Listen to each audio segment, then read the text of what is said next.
کیا آپ جانتے ہیں کہ اس دنیا میں کچھ ایسے بھی لوگ گزرے جو لگاتار 300 سال سے زیادہ کی مدت تک سوتے رہے؟ جی ہاں، آپ نے بالکل صحیح سنا، 300 سال سے زیادہ کی مدت تک بنا کھائے اور بنا پیے اور بنا اپنی دیگر ضروریات کو پورا کرتے ہوئے یہ سوتے رہے۔ میں بات کر رہی ہوں اصحاب کہف کی اور ایک ظالم بادشاہ جس کا نام دقیانوس تھا۔ اس واقعے کا ذکر قرآن کی سورہ الکہف میں بھی ہے۔ آیت نمبر 9 سے لے کر 26 تک اصحاب کہف کا ذکر ہے۔ آئیے ہم جانتے ہیں تفصیل سے اصحاب کہف کے واقعے کے بارے میں۔ یہ واقعہ روم کے ایک ایسے زمانے کا ہے جب ایک ظالم بادشاہ کی حکومت وہاں پر تھی، جو خود ایک بت پرست تھا اور لوگوں کو بھی بت پرستی کے لیے مجبور کرتا تھا اور ایمان والوں کا قتل کروا دیتا تھا۔ یہ نوجوان جو تعداد میں 7 تھے، یہ ایک اللہ پر ایمان رکھنے والے تھے، اور اس ظالم بادشاہ کے ڈر سے انہوں نے اپنا شہر چھوڑ دیا اور وہاں سے بھاگ نکلے۔ بھاگتے ہوئے انہوں نے غار میں پناہ لی جہاں ان کے ساتھ ایک کتا بھی تھا۔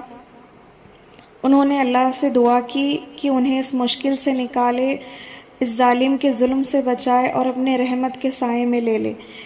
تو اس غار میں دیکھیے کیا ہوا ہے۔ اس غار میں ایک ایسا معجزہ ہوا ہے جو کسی بھی انسانی دل دماغ کے لیے تسلیم کرنا بالکل ناممکن ہے۔ اللہ نے ان پر گہری نیند ڈال دی اور اس غار میں وہ 300 سال اور 9 سال مزید کل 309 سال تک سوتے رہے۔ قرآن کے مطابق اللہ انہیں دائیں اور بائیں کروٹ دلاتے رہتے اور سورج کی روشنی غار کے اندر سیدھا نہیں آتی۔ جب وہ بیدار ہوئے تو انہیں لگا کہ وہ صرف ایک دن یا دن کا کچھ حصہ سوئے ہیں۔ جب وہ کھانا خریدنے کے لیے شہر گئے تو انہیں یہ احساس ہوا کہ زمانہ بدل چکا ہے اور اس ظالم بادشاہ کو مرے ہوئے تو صدیاں گزر چکی ہیں، اب وہاں ایک نیک اور ایمان والے بادشاہ کی حکومت ہے۔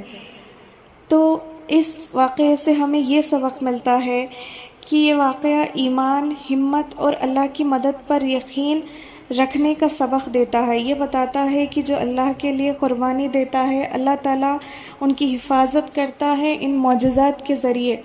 تو جہاں ایک انسانی سوچ اور ایک انسانی سمجھ ختم ہوتی ہے، وہاں پر اللہ تعالیٰ کے معجزے شروع ہوتے ہیں۔